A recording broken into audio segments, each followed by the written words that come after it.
Rule of Rose, a game that has become a legend among old-school horror fans. Developed by Punchline and published by Atlas in the US, Rule of Rose is a horror game trying to mimic the success of the Silent Hill franchise. After release, the game fell into obscurity due to the waning interest in the genre and the late release of the PS2 lifecycle. Atlas has also been known to short print a lot of their titles, with Rule of Rose being one of the greatest offenders of this practice. Although the exact amount of copies cannot be determined, it is speculated that only 10 to 20,000 copies were produced in the US. At the time of writing, the lowest eBay price for disc only runs about $450, with the lowest complete in-box copies going for about $650 for a US copy due to the short print run. Lastly, this game caught the eyes of the UK regulators prior to the release, where the game was banned in the country. According to the game's wiki, UK regulators stated the game's purpose was to, and I quote, bury, beat up, and kill a little girl. Despite the absurd claims, the ban stuck. It is possible that there are other reasons for the ban, such as the game taking place in the UK in the 1930s, with concerns of any negative implications that could arise. With all the mystery and controversy surrounding Rule of Rose, I wanted to know what the game itself was like.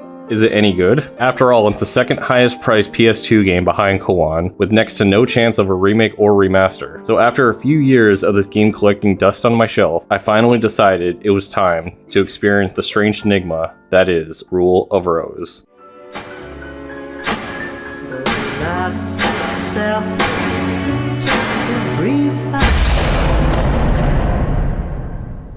I knew I was in for a unique gaming experience when I put the game into the system. From the opening cinematic, a blend of beautiful yet distressing imagery floods the screen, led by an organic-sounding classical orchestra.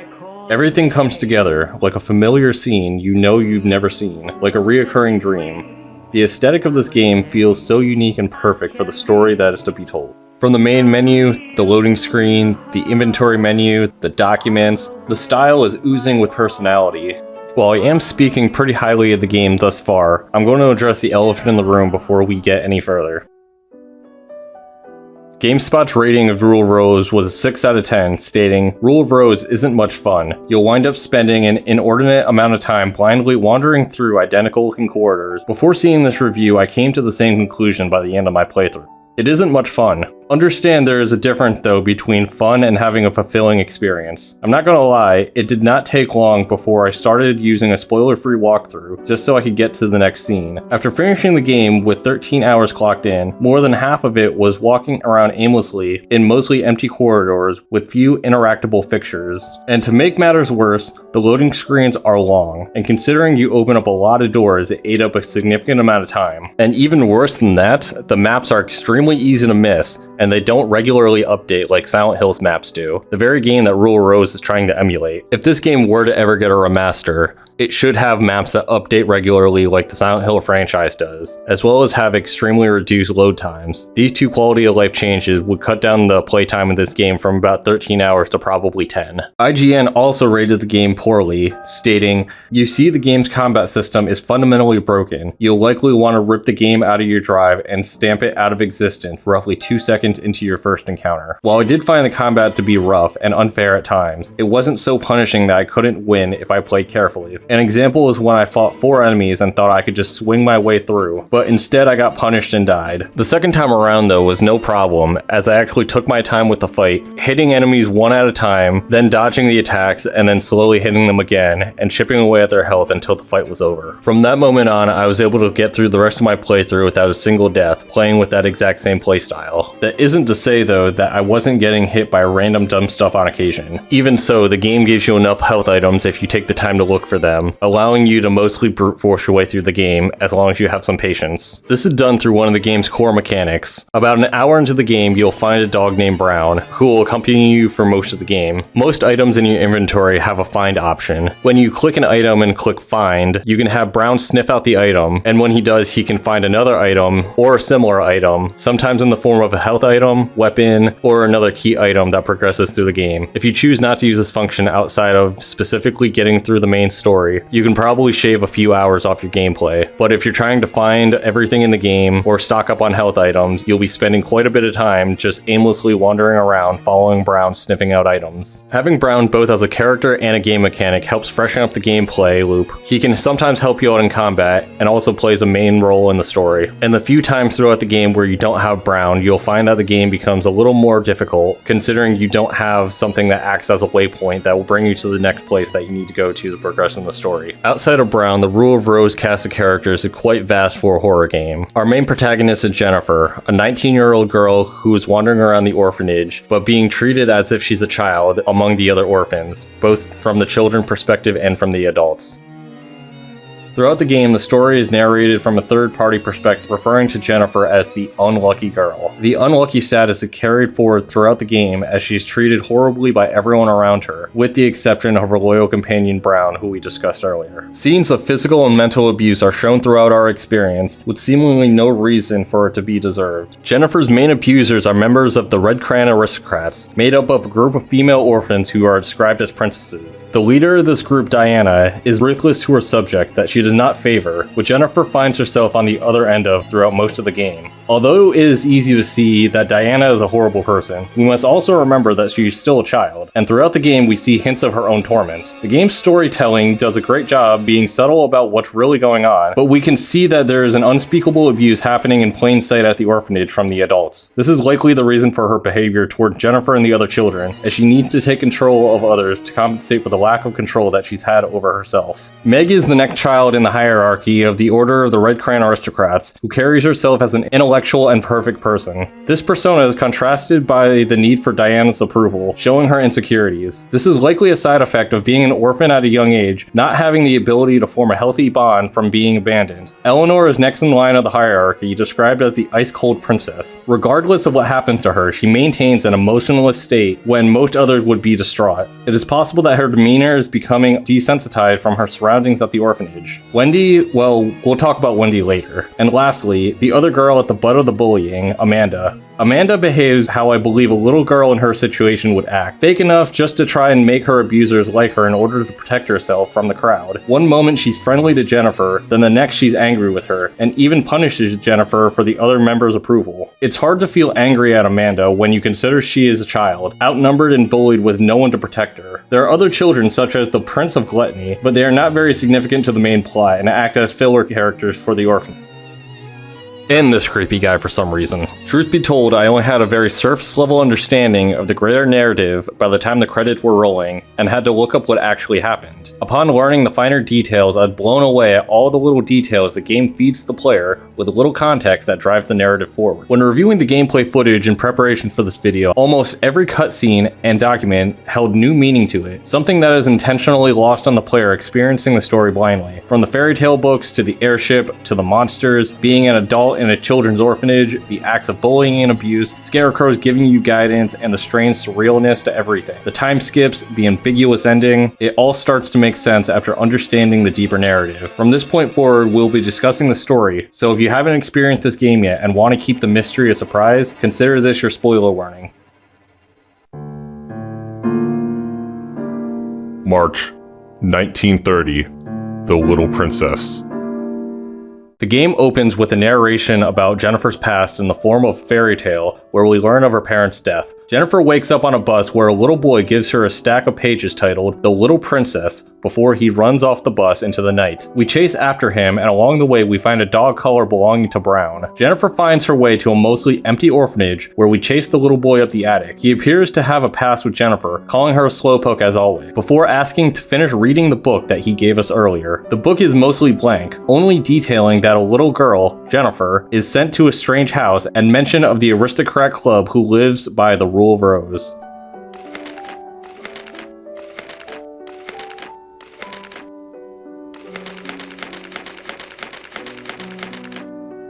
We're told about a funeral happening where we find a grave and dig it up, only to find a bag in a coffin. Is this foreshadowing? The girls from the Red Crown aristocrats show up with bags on their heads, calling Jennifer filthy and pouring water on her. A broadcast plays over the intercom about a flight before she's pushed into the coffin and then carried away.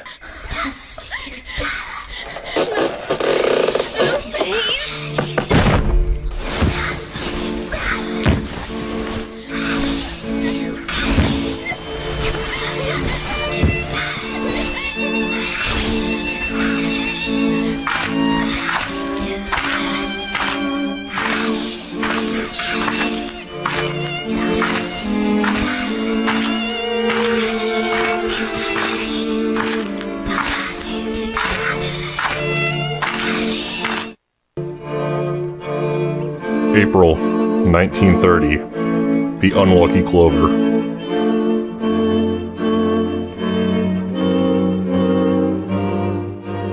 Jennifer wakes up tied to a beam, a voice over an intercom calling Jennifer a bad, bad girl. Jennifer, you know you've been a bad, bad girl.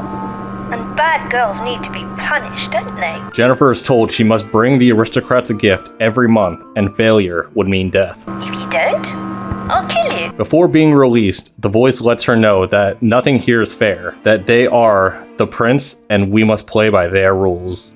Jennifer has no control over the events in her life. We find ourselves on the aforementioned airship and see a chart demonstrating the hierarchy of the aristocrat members. At the door to the club, a sign stating that a beautiful butterfly is the gift of the month. While exploring the airship, everyone labels Jennifer as dirty, filthy, yet we still don't know why. How dirty? Dirty rich. Filthy wretch. Jennifer really is an unlucky girl, isn't she? An article can be found describing the construction of an airship to take off in 1929, a year prior to the current date. This, among many other things, is where the player starts to get information needed to piece the story together. Following the cries of a little girl, there is a lifeless green butterfly on the ground. When reaching for it, the girl attempts to stab Jennifer's hand with a fork before stating that Jennifer deserves to be gobbled up. You deserve to be gobbled up. Presenting the green butterfly to the club leads to a rejection. The butterfly is not beautiful enough for their liking. Leaving the hallway in search of a suitable gift, Jennifer is approached by a strange man, handing her a storybook titled The Cloverfield. The book talks about our unlucky protagonist and different leaf clovers, mostly detailing the next puzzle of the game, involving different clovered keys.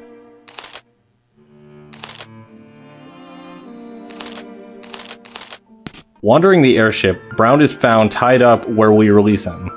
Down the hall, we witness one of the older women getting dragged up the stairs while being beaten until a door is locked behind her. Upon finding Amanda, the small-hearted princess, she is rapidly defending a butterfly that she found, guarding it from the only person lower than her in the rankings. Clinging on to what little social status she has, some sense of power over Jennifer. Using the butterfly case left behind leads to a hallway where we find a group of blue butterflies, chasing them down to find a single butterfly that dies to a light bulb, all before all the creepy children that murdered the cleaning lady come out. The themes of being dirty and cleaning are chanted by the children before Jennifer is attacked by them. After grabbing the dead butterfly, we sprint our way to the gift room. I don't know. Oh, why not? What? It's her first time. Yeah, she's new. So, pass? The door opens where the meeting begins. Ladies and gentlemen, welcome to the Aristocrat Club. Thank you all for gathering here today. A jar filled with dead butterflies can be seen like the one we presented to them. However, Diana, the head of the aristocrats, is not happy. Worthless. The gift that is just like the rest is worthless. All because it's coming from Jennifer, it is worthless. The abuse is further escalated when the punishment for being at the bottom of the hierarchy, with Amanda being called upon to carry out Diana's dirty work. Amanda!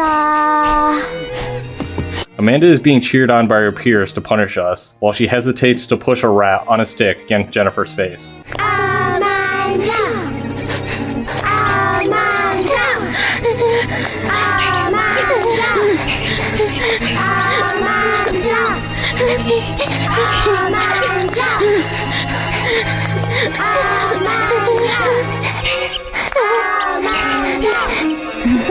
A sense of joy, however, comes across Amanda's face once the horrifying reality sinks into Jennifer, feeling the power that she has over her. After passing out, Jennifer awakens in the attic with the little boy from the beginning of the game. He alludes to missing memories, which gives the player a hint that the events occurring may be past tense. But what has Jennifer done to be labeled as such a bad girl? May 1930. Sir Peter.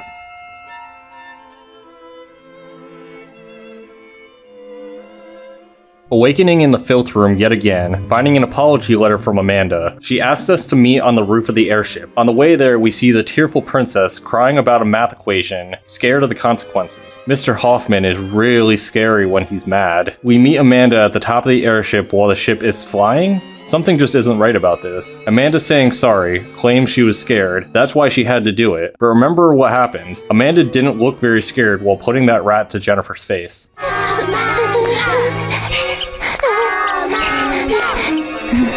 Regardless, she does appear genuinely terrified of both the aristocrats and losing Jennifer as a friend. She even goes as far as humiliating herself to an uncomfortable level, begging for approval. All the while, the player sees Diana spying on these events, likely feeling a sense of jealousy. Finding Amanda on board, she promises she is making us a gift before a note summoning both the girls to the gift room is found. Once there, we see the gift of the month, Peter Rabbit. After running around the airship, the strange man from the last month shows up.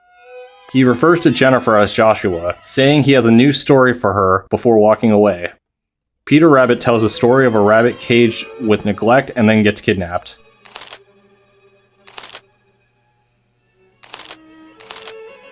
It's a strange story, but it starts to tell another when Jennifer finds Peter's droppings. Having Brown follow the scent of rabbit poop, Jennifer has to chase down the rabbit all across the airship while creatures start appearing.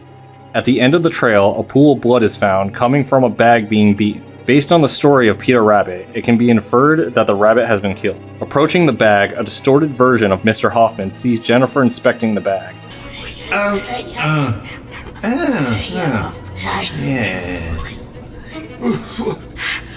Why, you little rat, Jennifer? Did you make a mess again? This is unforgivable. He's angry. Dirty, dirty girl.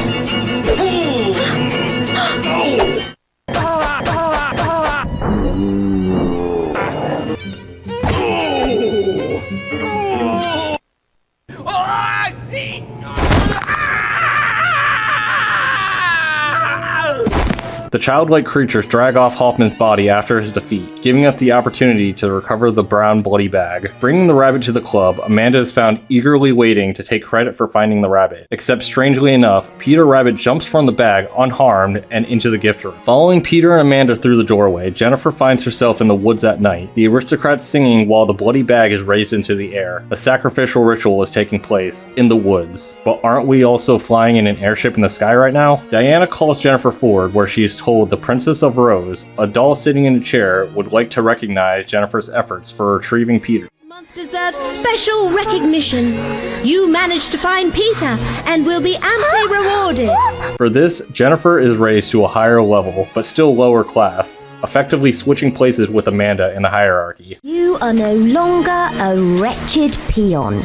But now for the punishment. Jennifer is cheered on by the aristocrat to shove a rat on a stick on Amanda's face. Jennifer.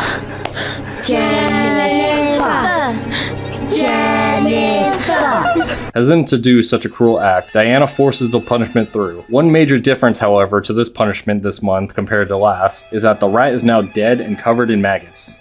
Fainting from the sight, Jennifer awakens in a dark attic again with the little boy, asking if we now understand why Jennifer is a naughty girl. He encourages us to remember, stating that we should read the stories in front of him. I do want to quickly back up for a second, however, and question how is the sacrificial ceremony only briefly mentioned in the narration, and nothing else is ever mentioned about this throughout the entire game. At this point in the game, the 3 stories in front of the player are chapters for the months July, August, and September, all of which can be played through in any order. Note too that this is skipping June for the time being, as well as a save file being labeled as October while we're in the attic. I'll also be discussing the plot of these 3 chapters in the order that I played them through to give a sense of how disorienting the experience can actually be. Also to note, these 3 stories each focus on one of the 3 royal members of the club. Think about these next 3 chapters as filler arcs for the individual characters.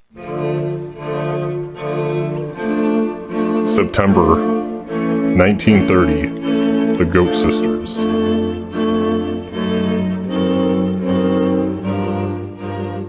The storybook is missing a page about the story of a goat who killed her sister in order to read a letter that her sister swallowed. Not considering the consequences of her determination to read the letter, there was no one to read the letter to afterwards. The month starts with Jennifer in her room alongside Meg, who is looking for something. A page from The Princess of Rose is found documenting a monster stray dog that kidnaps children who don't do their chores. Later, another page is found, a love letter from Meg to Diana. "I love you with all my heart," it says. Elsewhere on the airship, Jennifer comes across Diana and Eleanor talking about Meg. Diana complains that Meg is pathetic for following her everywhere, wanting her attention and approval. Eleanor lets Diana know about a love letter, exclaiming she tried to get the goat to eat it. Next to them talking laid Meg's notebook, which included the rules of the Red Rose, curtsying, hosting, and the words of the Princess of Rose praising Jennifer for her finding Peter Rabbit. Also, a page about a torture chair, an onion bag, and an airship built for orphans.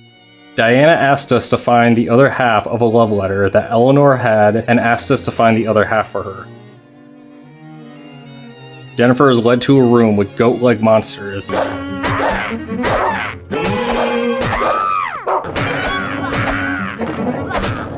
where when defeated, a dead goat is found inside the grandfather clock.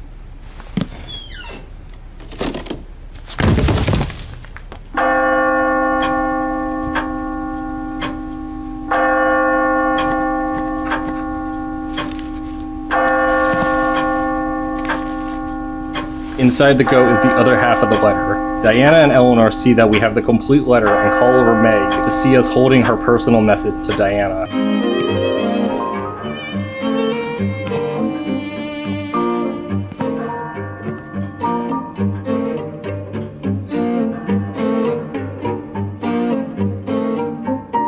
Why do you have it?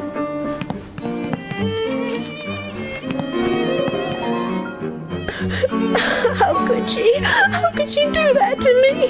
What did I ever do to her? I can't get along with girls like her.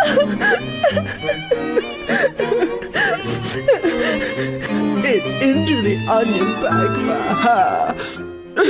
This is all happening without Meg knowing Diana's disdain for her. Upset and crying, Meg demands for Jennifer's punishment to be the onion bag. Doesn't sound so bad until we see what Jennifer's fate is. Being held in a brown bag with only a narrow funnel opening, the members each drop things inside with Jennifer. Meg with a praying mantis, Diana with a nasty looking spider, Eleanor with the bug-infested rotting bread, and much more from the rest of the orphans. How long was Jennifer in there that night?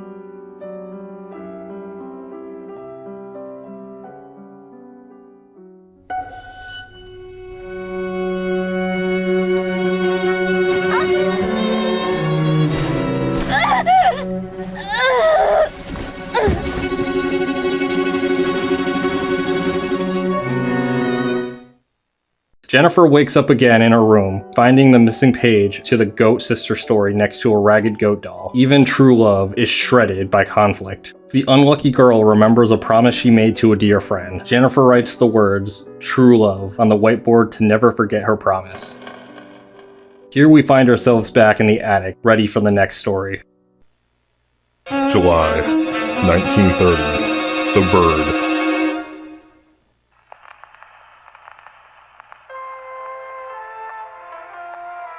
A girl finds a box with a bird of happiness. However, there are multiple boxes inside, each like a Russian doll. Once she gets to the bird, however, the bird is dead. Similar to the last story, a page near the end is missing with bloodstains on the pages. The chapter opens with Eleanor in a room with Jennifer and an empty bird cage. Outside the club room, we listen in on Diana and Meg plotting something, presumably about Eleanor and her bird. Based on what the player knows so far, this is an act of bullying like in the Goat Sister story. A red feather is found where they were talking, which leads Jennifer to a trail of feathers in a hallway. Another trail of feathers is found leading to a bathroom with bloody markings on the wall. In the stall, Jennifer hears Diana and Meg enter the bathroom and hides in a stall nearby. We hear them talking about how they can't stand Eleanor, the same way we saw Diana and Eleanor talking about Meg in the Goat Sister chapter. Yes, she had it coming. Yes, she deserved it. Are we too cruel? Heavens, no. You're right. It's her own fault. Leaving the bathroom, Diana confronts Jennifer about eavesdropping. calling her a bad girl. Meg asks if we are looking for the bird of happiness, saying it's in a room nearby, with Diana stating if we do not hurry, the bird will die. Diana and Meg talk back and forth about the bird, betting on whether Eleanor would be angry or cry if the bird was dead. The way they interact makes it sound like the bird is already dead, not caring about anything else besides being right about Eleanor's reaction. Finding a room with a locked box with a passcode, we run through some riddles opening the box, only to find another locked box just like the storybook involving birds. One riddle, however, involves a couple and their finances in a newspaper clipping, dated July 1930. This leads Brown to finding a guy tied up, covered in red markings, where the last clue for the final box labeled alone. Upon opening the box, the bird is found dead in a bag as Eleanor walks into the room holding her birdcage.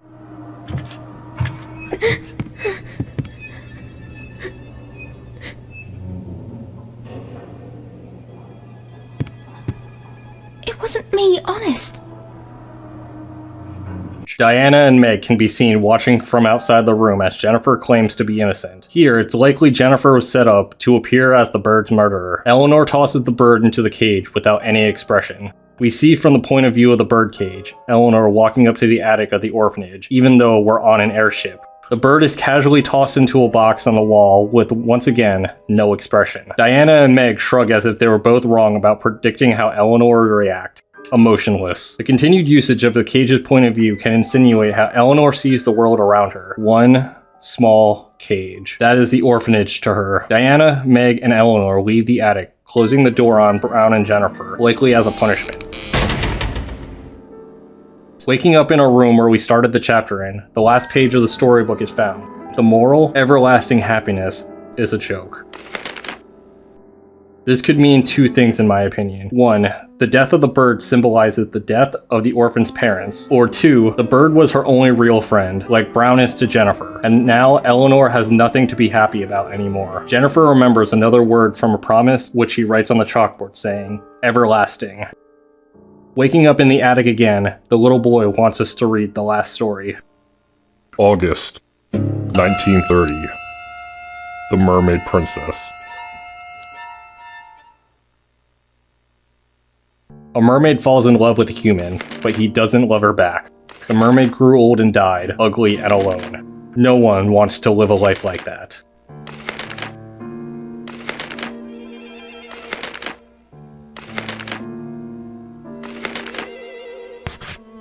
Jennifer finds herself cleaning with Diana around Mr. Hoffman's office. Diana sounds concerned that the fish in the fish tank is missing, and that Hoffman will be angry. Dirty, dirty girl. If we learned anything yet, it's that Meg and Eleanor are likely behind the missing fish, and Jennifer will take the blame. Outside the gift room, the crying princess is, well, crying, because the gift of the month is an unmarried mermaid.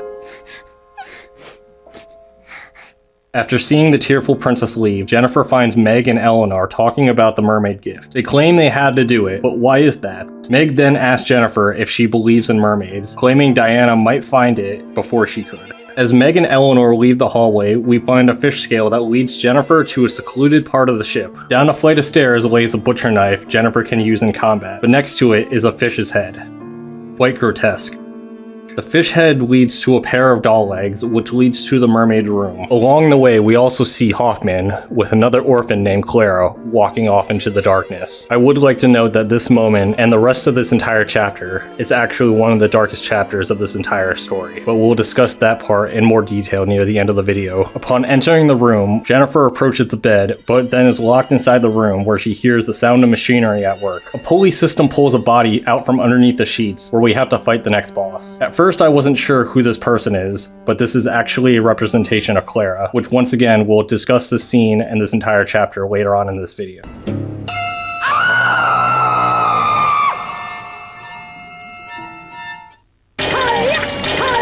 They ask you how you are, you just have to say that you're fine when you're not really fine, but you just can't get into it because they would never understand.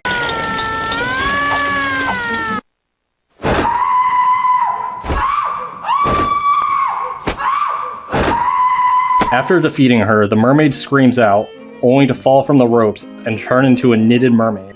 We see Diana being scolded by Mr. Hoffman while saying and doing some inappropriate things. Just see for yourself. Go on, tell me.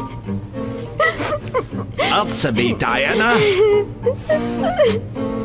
No new mummy or daddy will ever want you if you don't like that. While this is happening, Meg and Eleanor are watching from afar. How disgusting. Ugh. After Diana lets out her emotion, she sees Jennifer with the knitted mermaid and puts it back into the fish tank. She angrily blames Jennifer for getting into trouble while snatching the mermaid from her. Looking in the tank, Jennifer takes out the mermaid, showing that it was the top half of the doll and the bottom half of the fish that we found earlier. Stuffed in the doll somehow is the missing page of the storybook, I Am Yours, Even in Death. It's hard to say how this story relates to Diana, but Jennifer remembers another memory and writes it on the board. I am yours. So now we see the full promise. Everlasting true love, I am yours. Back in the attic, there's no one to be seen. While trying to exit, Jennifer is kidnapped by a strange man. June. Year unknown. The gingerbread house.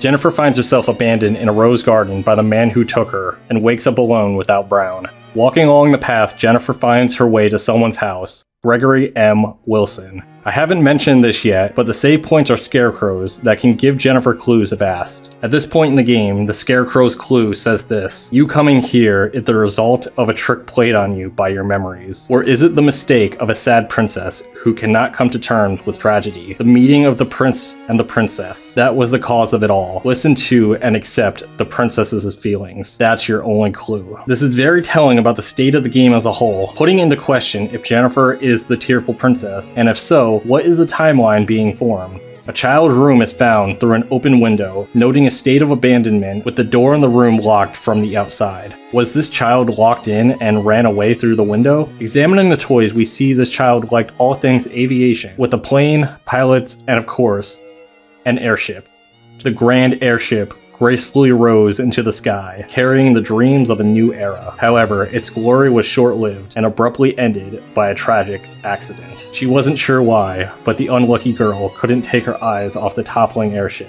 Finding a newspaper, a headline reads, June 21st, 1929. Another unexplained disappearance. The article documents 2 missing children on the 7th and the 14th of the same month with suspicious kidnapping, with parents told to watch their kids. Based on the date, we can assume it's late June 1929, 1 year prior to the timeline we've been on thus far. We're also told that this is the month of June, so yeah, mystery solved. And not only that, we actually found a calendar within the bathroom that confirms our suspicion about it being late June. Down the hall, Jennifer finds that man from before through the cracked door, so he must be Gregory Wilson, the man who we saw before on the airship. Walking in on him, Gregory has a gun to his head, but lowers it and welcomes us into his home. Who is Gregory to Jennifer, and why did he call her Joshua? Jennifer finds herself locked in this room with a lot of interesting things to read and observe. A stack of letters can be found from someone named Wendy, addressing Joshua. There are 5 letters in total, with 2 of them dated in November and 3 in January, which we can assume are likely November 1928 and January 1929. The first letter notes that Wendy has been watching Joshua, asking if he is trapped, with the second letter showing us that Wendy and Joshua have made their first encounter. Not only that, but Wendy calls herself and Joshua the prince and princess while stating she will set Joshua free. The third letter reveals Wendy is actively trying to free Joshua, noting that that man, likely referring to Gregory, is keeping him locked away. Wendy says she knows where he keeps that awful thing. I'd guess it's either the gun that we saw earlier or the keys to set us free. The man is also said to do crazy things, but I mean, locking up a child and seeing him holding a gun to his head may or may not be the reason to believe he is unstable. The fourth letter reassures Joshua that Wendy will free him in exchange for him pledging his love for her. The last letter on January 27th is likely when Wendy set Joshua free so they could live together forever, with a very familiar promise at the end: everlasting, true love, I am yours. Hanging on the wall, a newspaper clipping dated June 23rd, 1929, is about an airship that has gone missing on its first flight. The most recent update at this time is heavy thunderstorms are in the air, making the search efforts very difficult. On the bed, a set of boys' clothes can be found, and upon seeing them, Jennifer feels a sense of pain. Memories of what happened are coming back to her. Memories she's been suppressing. After trying to open a locked dresser multiple times, a teddy bear falls off from the top. Upon picking it up, Wendy appears in the window, stating that she came just as promised and that Gregory has gone somewhere. Eventually, Wendy unlocks the door, revealing Jennifer has been locked in the basement. Before leaving, we find Gregory's diary in his study with these entries starting on June 1st. The first few entries are basically the same. He weeded the fields and it went well. A few mention Joshua, with June 5th noting that he felt sick. June 7th and 8th, Gregory tries to sell his harvest, but it does not go well, leading to not get the groceries he wanted for Joshua. June 11th and 12th, Joshua is still sick. June 15th, Gregory made Joshua a picture book that he liked. June 19th, Joshua is still sick while Gregory continues to work every day. It's been 2 weeks he's been sick now. June 23rd, Gregory takes a break from the fields to write another story for Joshua, which he also enjoyed. The remaining entries are just working the field, with the last date on June 27th. These entries are likely 1929 as they end in June, and we currently know the date based on the calendar. Is Joshua and Gregory's entries actually about Jennifer? Most likely, since Wendy likely freed the real Joshua in January, and Wendy most likely came back to the same house to free Jennifer in the same manner. But what happened to the real Joshua? Finding Wendy in the rose garden, she asks if we can trade our teddy bear for her brooch, which Wendy names Joshua. Did something happen to the real Joshua? Wendy comes off as attached already, claims they should renew their pact. Is this pact what she made with Joshua before? Everlasting true love, I am yours. The promise Jennifer remembered in the previous memories. October 1930. Rag Princess sews.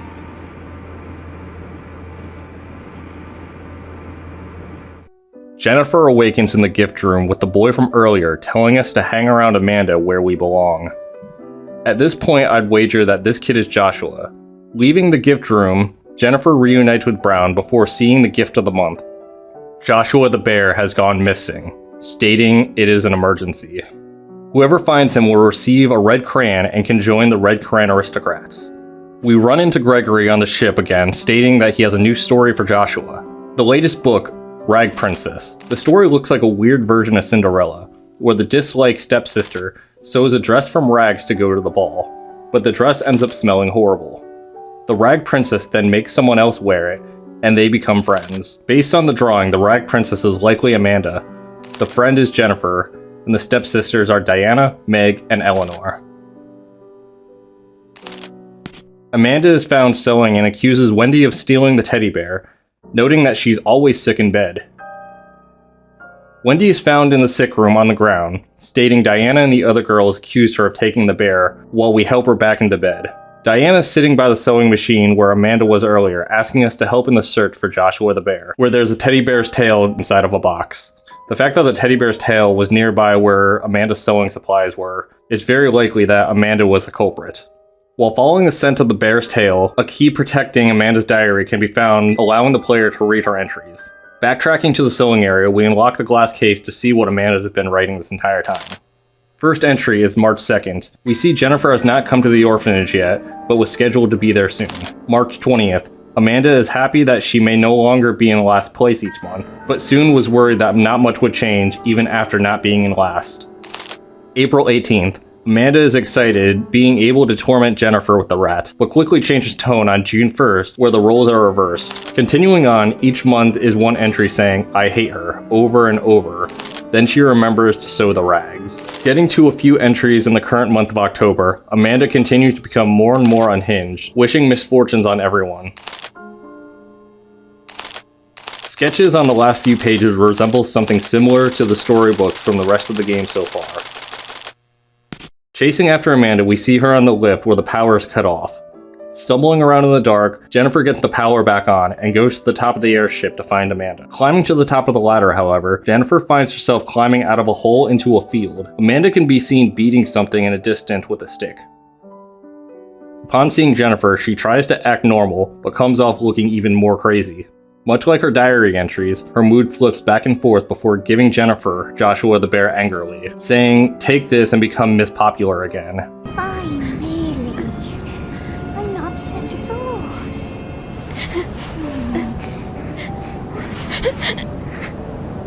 Oh, Jennifer. You know what? I've got something special. Look, isn't he cute? Here, it's yours. Give it as a gift and you'll be Miss Popular again. Amanda goes back to beating something again, becoming more and more insane until Jennifer sees it's a doll of herself.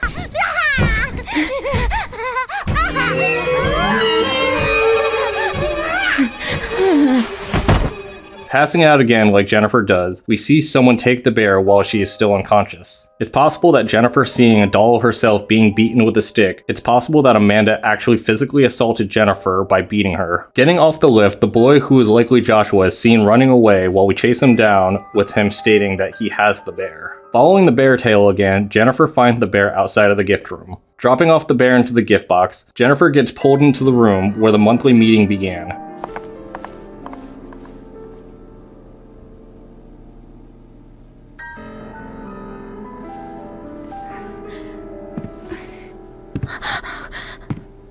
Come here, Jennifer. Let's have a little talk.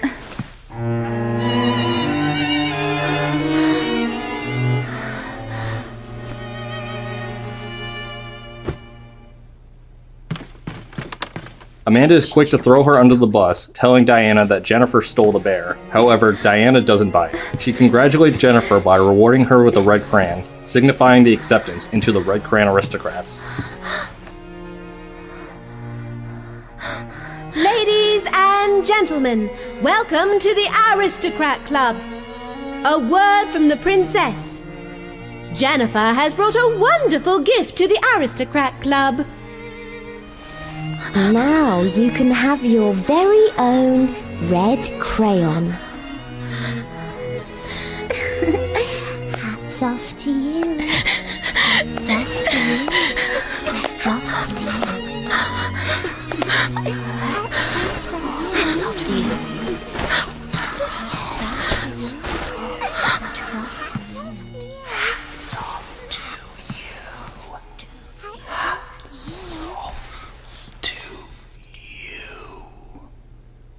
Everyone starts leaving the room until childlike creatures start coming out, pulling Jennifer down into a void. Jennifer is now one of the members that made her life miserable over the last 6 months.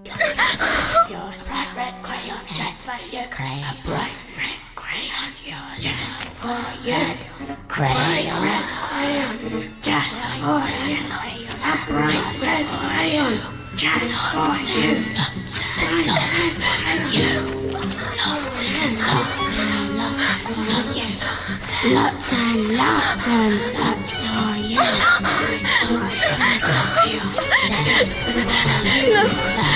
No, please. Just for you.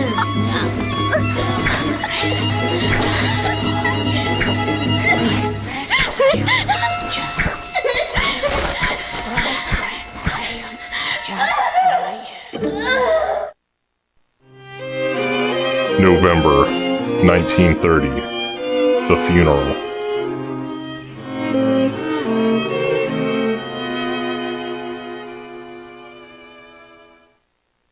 Jennifer finds herself tied to a wooden beam, just like she did back in March. However, this time she's covered in red crayon markings, with crayons stuffed into her mouth. We hear Mr. Hoffman over the intercom, discussing cleaning duties like the other day. Brown helps her get untied as she realizes that she's in the orphanage, with the narration marking this day as the unluckiest of days. Going down to the main hall, Jennifer is scolded by Hoffman for skipping out on chores, even though she was tied up. Following the red crayon, Jennifer finds a pledge in the basement, where there are other disturbing things to be found. Take a look.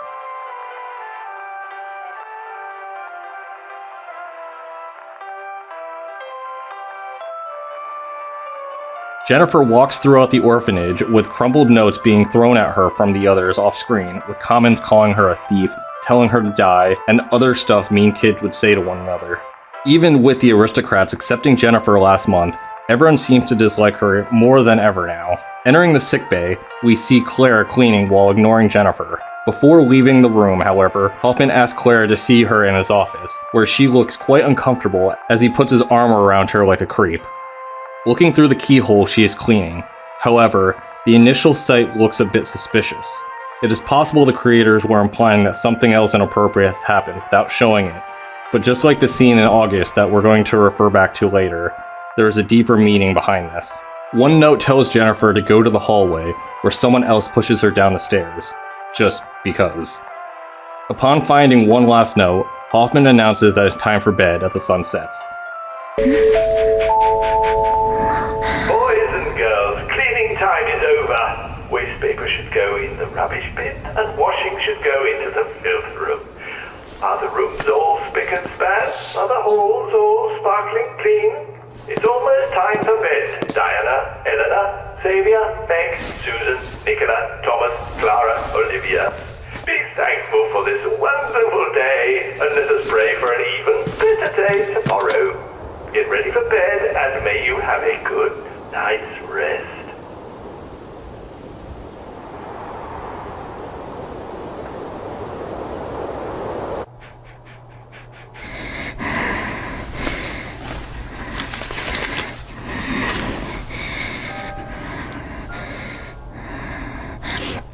Looking at the note, Jennifer panics, seeing that the gift of the month was Filthy Jennifer, with a drawing of her hanging.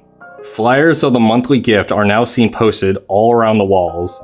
Monsters start filling up the orphanage, where we have to fight our way through to the courtyard. There, we find Wendy, who greets Brown, while Jennifer finds the storybook, The Funeral. The story is about someone who will be buried alive unless they have their best friend take their place, with the implication that the best friend was buried instead. Short, morbid, and to the point.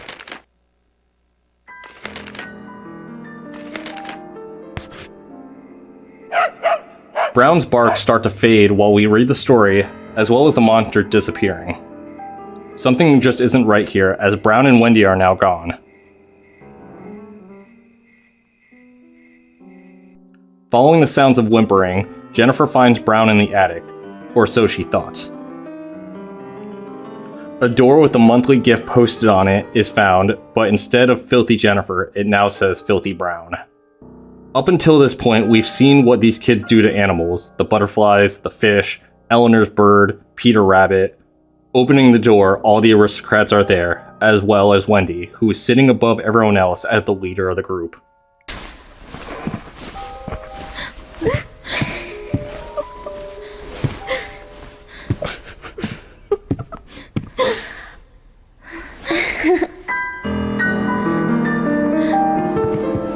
Amanda wastes no time telling her that her friend is in the bag and that it's too late. Jennifer is shocked, sad, and all above, angry. She clenches her fists as the girls giggle at her misery. As the camera pans back out, we see a young Jennifer filled with rage as she demands her friend back. She wastes no time in slapping the shit out of Wendy over and over.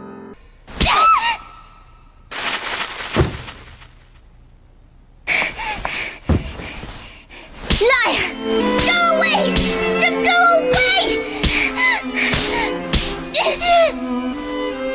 Never forgive you! Not ever! Everyone else watches in silence and disbelief. No one ever expected Jennifer to stand up for herself. She gives a speech exclaiming her hatred for everyone. But most of all, Jennifer is angry with herself for allowing this all to happen. She throws the rose brooch that Wendy gave her back in June, signifying the end of their toxic friendship. Wendy sees this and begins to cry and run out the room. All the while, Joshua the bear is sitting on the chair where Wendy was seated earlier. To Wendy, they were still best friends from the promise they made. This scene alone can show the toxicity that friendships can have when jealousy takes over. Just because someone makes a new friend doesn't mean they're replacing you. It doesn't mean you have to get rid of them. December 1930. The Stray Dog and the Lying Princess.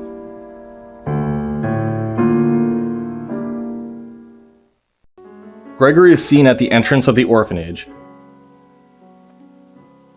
We see Jennifer wake up, and on her bed is a storybook, similar to the little girl who cried wolf. In this story, however, the wolf is a stray dog, and no one believed her. The dog came and ate all of the children.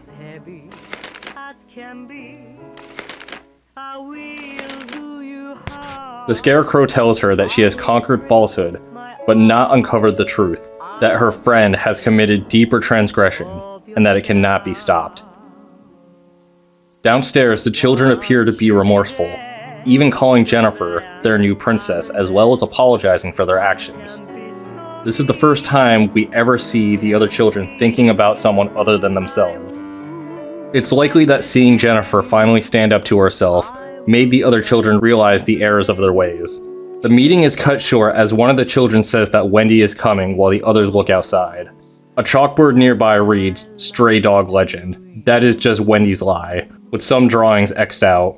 After the events of last month, it appears that everyone has turned on Wendy. Leaving the room, a scream can be heard in the distance. As Jennifer follows the scream, sounds of beating and pain can be heard coming from the main lobby. Just what is happening?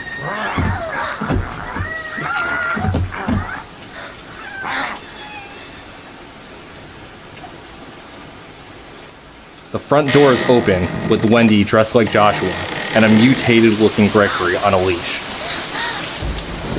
Wendy points in our direction as Gregory walks towards us while starting to tell one of his stories before we must fight him. Once upon a time, there was a precious little girl. Midway through the fight, Brown comes in through the glass window to help. At this point, I'm not sure if this Brown is just being imagined by Jennifer or if he actually lived. But either way, I'm happy to see him. After fighting the boss, Gregory falls to the ground with a whimper before Jennifer walks out the front door into the rain. Wendy follows us outside, telling Jennifer that she was brought here because she wouldn't love her. Because she loved Brown. She also tells Jennifer that she is the one who brought Brown, the stray dog. Like Meg's obsession with Diana in the earlier chapters, Wendy found herself jealous of Brown and sought revenge. Wendy gives Jennifer Gregory's gun and asks her to stop him. Gregory pulls Wendy back inside. The last thing we hear is that only we can stop him, and that she is sorry. Here it is implied that Wendy brought Gregory here as Joshua, and he killed the rest of the orphan, which is why only Jennifer can stop him. She is all that's left. The second fight begins, and this fight determines the good or bad ending. If you defeat the boss normally, you get the bad ending, where Gregory simply dies and Jennifer is said to be left all alone again. To get the good ending, you must use the gun next to Gregory when he apologizes to Joshua. This puts the gun in Gregory's hand, where he proceeds to take his own life. I'm sorry, Joshua.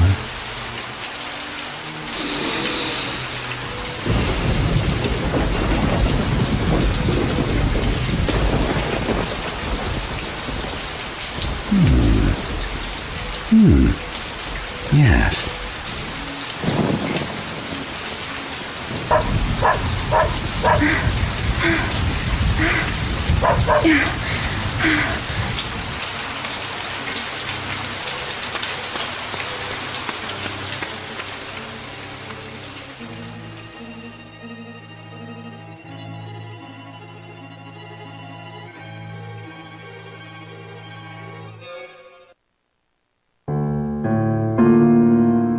January 1930.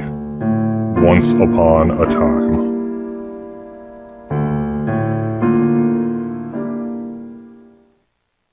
Jennifer wakes up in the orphanage as her younger self. It can also be seen that the game is shown through an old-timely filter depicting times past. The storybook Once Upon a Time is found on her bed, showing what is likely Jennifer and Wendy tying themselves to a chair together. One falls over and finds Brown, leaving the other all alone. Wendy bound herself to Jennifer and felt betrayed and abandoned when Brown came into Jennifer's life. This is further shown in some letters from Wendy that can be found in the room. The letters are only from Wendy to Jennifer, showing us her obsession with Jennifer dissolving over the last year. Wendy displays jealousy and hatred towards Brown, taking Jennifer away from her, blaming the dog for breaking her promise. Jennifer thinks to herself whether the letters she sent to Wendy ever reached her. I suspect that the other girls prevented Jennifer's letters from reaching Wendy, just to stir up some drama for fun. Jennifer's memories depict sadness from her time at the orphanage, but not anger, as well as remembering Wendy as someone who was there for her. No matter how the player views Wendy as a person, there is no denying that she still brought a lot of joy to Jennifer, which she chooses to hold on to. Walking through the orphanage has a strange, somber atmosphere to it. The music brings a sense of self-reflection, remembering the few good things that came from a lifetime of misery. Exiting the building, Wendy is found drawing on the pavement outside, where the two girls exchange a greeting.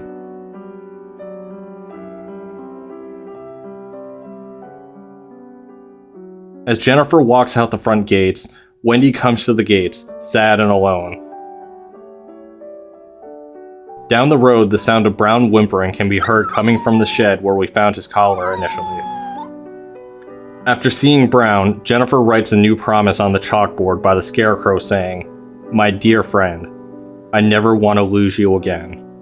I'll protect you, forever and ever, until I die." Before seeing the previous promise of everlasting, true love, I am yours. Jennifer rushes back to Brown, playing with him before putting him on a collar and a leash.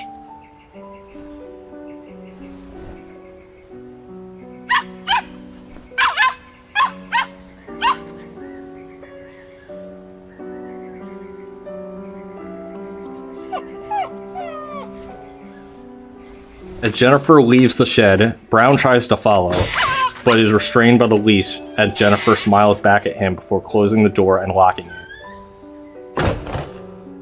Her last words being, "I'll protect you.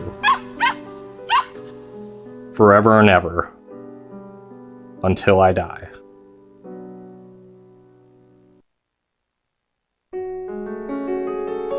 As the credits rolled, there are a lot of questions still running through my head. In fact, a good amount of the story description that was explained earlier I did not pick up on until writing the script for this video. The replay value would be amazing for the purposes of re-experiencing the story. However, the tedious wandering and mediocre combat holds back fans from playing on New Game Plus. I'm sure there was an intention of multiple playthroughs in order to get the most out of the story, but it's a shame that just like Jennifer, I don't ever want to step foot into this orphanage or airship ever again. After doing some research online, some loose ends can be tied up while others are intentionally left up for interpretation. It is widely accepted that Joshua simply died from an illness, causing Gregory to go mad and use Jennifer as a replacement for his deceased son. It is also mostly confirmed that Jennifer lost her parents in an airship crash hinted throughout the game, as well as Gregory killing everyone at the orphanage. Even during the final fight, the other orphans' clothes are seen scattered on the ground, making their death all the more certain. This gives some context to Jennifer's trauma as she's witnessed a lot of death as a child with survivorship guilt. The last few chapters do confirm that the game takes place within Jennifer's memories, trying to make sense of everything that happened through the eyes of a child. If we contrast this to a game like Silent Hill 2, where we see tragedies from an adult's perspective, we can get a similar yet different result. I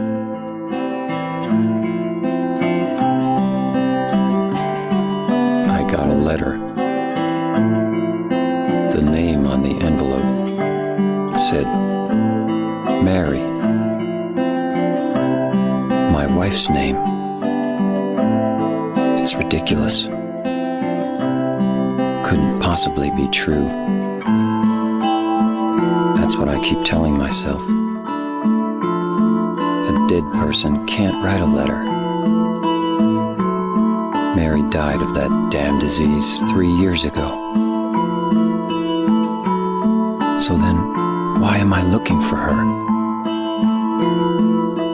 The views of the protagonists are seen in relation to their own struggles. The imp children are likely stand-ins for children that bully Jennifer. The animal-like creatures can also show how children can act like wild animals towards one of each other due to a lack of empathy. In an interview with the developers, the intention was to show the horrors of both children and adults from how a child sees things, how the innocence of a child can change the perception of what's happening. We wanted to depict the darker side of children. Not really dark per se, but if you really think about kids, they aren't really afraid of the same things adults are, and often aren't aware of the consequences. Something that may seem benign to them may seem wrong or frightening to adults, but it's really just a form of innocence. We sort of wanted to show not only how scary adults can be from a child's perspective, but that's been touched upon many times, but also how scary children can be from an adult perspective. We wanted to show that contrast. If you play this game to completion, even if parents do, I'm sure that they'll see that this game has value, and is very much from the heart. The main theme is really about trust and fealty. It's about intimate relationships between all people, not just children, not just girls. There'll be people who don't understand it, but others will. Clearly the UK did not understand it, but the developers went with the story knowing that it would be controversial. Horror as a genre can be very misunderstood, and making the story about children specifically can give those not acting in good faith some ammunition for their own narrative. One such misunderstanding that I had during the ending was when Jennifer locked Brown into the shed, saying she would protect him. On the surface, I thought this was some form of animal abuse. and I questioned what was happening. After looking up what this meant, Jennifer locking away Brown like this at the end was symbolic of her protecting her memories of him. This can be further expanded upon in Jennifer remembering Wendy as a good friend, despite everything that happened, by leaving her at the orphanage on good terms. This is about as good of an ending as we can expect, given the whole orphanage was murdered and Brown was beaten to death. But looking further into the details of the game's creatures takes a darker tone. It is apparent that Hoffman is not a good person, even if the game does not outright say so. Fighting him as a boss, as well as hints of his anger, shows that at best, he's physically abusive as a form of punishment, but through putting the pieces together, things get far darker. As mentioned earlier during the funeral chapter, there was some suspicious activity between Hoffman and Clara that could have been implied of a sexual nature. When looking into the meaning of the mermaid boss from the Mermaid Princess chapter, it was a surprise to me that this girl was Clara, who I had completely overlooked. After the boss fight, we saw Hoffman being handsy with Diana, giving the player a direct indication of his true nature. This, however, was just the tip of the iceberg. Examining the details on the boss, who is Clara, we can make out what likely happened. Prior to entering the room, Jennifer sees Hoffman standing over the bed, likely having committed unspeakable acts on Clara. The physical sickness, vomiting, and screaming could be literal reactions to what just happened to her. The rope she hangs from can be physical restraints, or it can be symbolic of her being restrained. Furthermore, we see cuts on her arms that can show her desire for death, or be actual attempts on her life. But worst of all is the theory that there's a scar on her stomach that's a C-section from Hoffman impregnating her, and vomiting being morning sickness. The fact that such a dark story with all the details scattered throughout the game shows the amount of depth that this game has for those who pay attention. It's also likely that a story this dark could not be told as is, and instead had to be implied through metaphors. Earlier I mentioned that I thought the tearful princess might be Jennifer's younger self. However, it appears this is not the case according to the game's wiki, although she does have a very similar appearance to Jennifer's child version in November. Although it's a stretch, I do think there's a possibility that both the tearful princess and Clara are Jennifer's projections of abuse from Hoffman that she still hasn't come to terms with. Due to the nature of the game, it is clear that nothing is as it appears to the player, leaving much of the game open to interpretation. These characters are rarely seen with anyone else other than Jennifer and Hoffman, with them in horrible situations. The tearful princess could be Jennifer's innocent self being physically and verbally abused by Hoffman, and Clara being a reflection of sexual abuse. The main struggle Jennifer is overcoming within the story centers around the death of everyone around her and feeling alone as a sole survivor multiple times. From the journey through Jennifer's trauma, she overcomes the losses that she's experienced and comes to terms with these events. That may not be the case, however, with other horrifying events that are still suppressed within her memories. The fight with the mermaid could be her internally fighting with those memories of what happened that day, with the mermaid turning into a knitted doll being Jennifer further suppressing that memory once again. While there's plenty to discuss about the story, we need to talk about the game as a whole. I do recommend reading up on the fan wiki to get a better grasp of everything the game has to offer, regardless of whether you played the game yourself or not. For every moment that makes the player want to continue playing, another hour or so of sluggish gameplay follows. Enemies are scarce, giving the game a walking sim feel before hitting the player with some janky combat.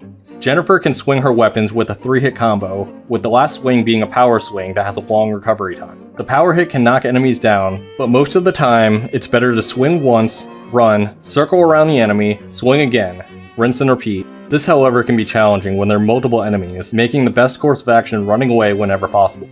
The imps can be quite the threat, given the fact that they can cling onto you back to back, keeping the player stun locked. Another quirk that the game has is attacking enemies who are knocked on the ground does absolutely nothing. We see that Jennifer has a kicking animation for this, giving the intent of being able to hit enemies while down. However, the attack will never connect. Other minor glitches happen, like enemies being pushed around on the ground. Also, every now and then, Brown will start glitching out too.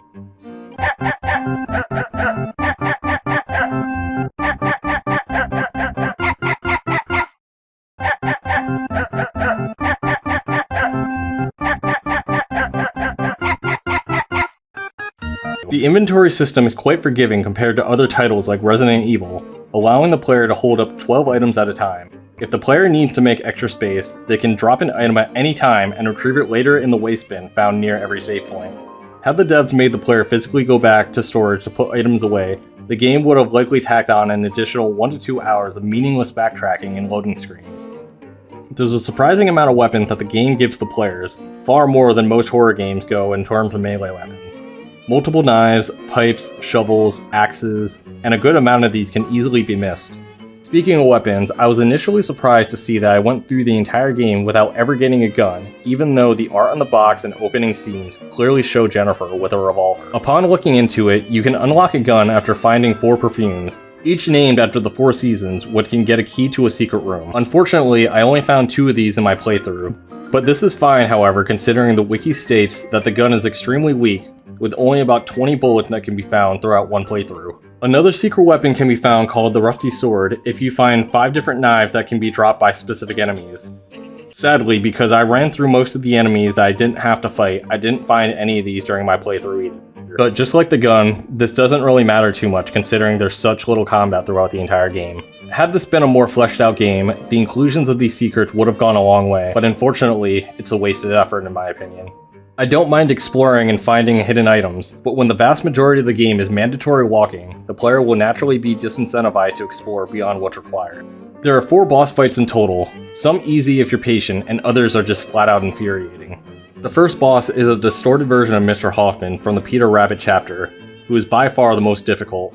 Every death I've had throughout my playthrough aside from one other death came directly from this fight, mainly from having limited combat time coming into the fight, as well as a lack of healing items. Hit detection feels really bad, with many swings going right through him doing no damage, however a stray arm from Mr. Hoffman will send Jennifer flying. After multiple attempts, I was able to defeat Hoffman with no health items and a low health bar. What made matters worse was that Jennifer limps very slowly when in critical condition. Navigating the airship was miserable trying to hunt down something to heal with at a snail's pace.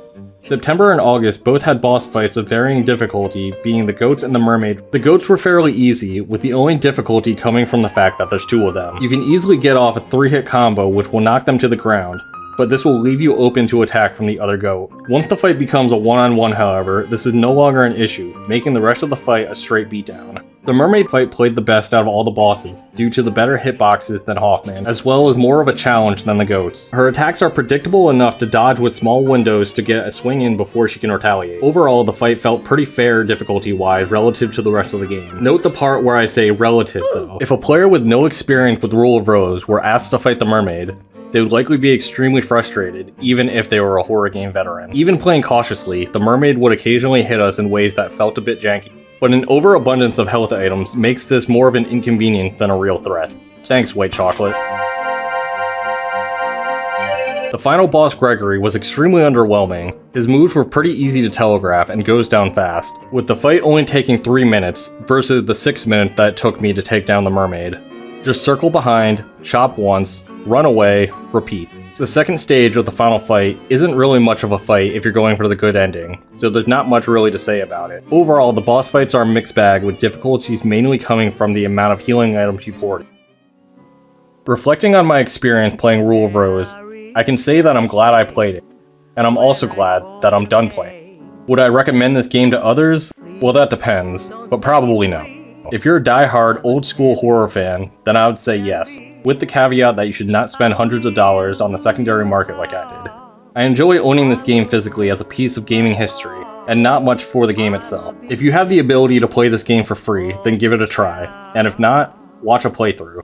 After all, the best parts of this game are the parts where you're not actually playing the game. To further stress this point, I don't ever see myself replaying this game, at least not anytime soon. And even if I did, it would be on New Game Plus with a walkthrough. Just thinking about all those loading screens from opening doors is putting me to sleep. A part of me thinks this game would be better off as a TV series or as an anime. But at the same time, the charm that this game has comes from the fact that it's a game, something no other form of media can capture. I highly doubt that we'll ever see a remake or remaster of Rule of Rose. But if there ever were a remake, it would need quite the overhaul. Keep the story, keep the characters, maybe remaster the music a little bit, and keep the atmosphere. Everything else should be done completely from the ground up. But until then, Rule of Rose will forever be on my list of my all-time favorite bad games.